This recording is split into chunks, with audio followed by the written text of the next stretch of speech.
Good afternoon. My name is TJ Muehlman. I'm founder and CEO of Standard Co. And I'm really excited to introduce you to our new platform, Standard Education. Imagine you have one place to view all of the data about your student body. Maybe it's student information system data, assessments, screeners, standardized tests, other data you have in an Excel spreadsheet.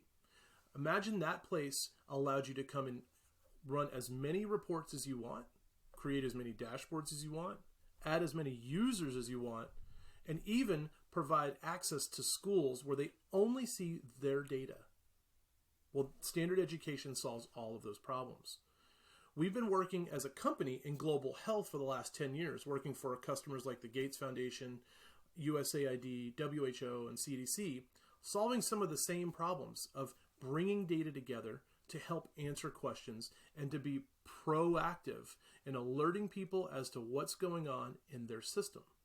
Now we're bringing the same technology and the same philosophy to education. Over the next several videos, we'll introduce you to our standard offering, which allows dashboards at the district level, which helps tell you information about demographics and socioeconomic status of the district. School dashboards, which tells you information about the school, how proficient are they, what kinds of grades and students do they have in those schools. And a student dashboard, which gives you a comprehensive picture of individual students, something we've never seen before in education. So we're really excited to introduce you to this. So follow along, watch the videos, and let us know if you'd like to learn more. Thanks so much.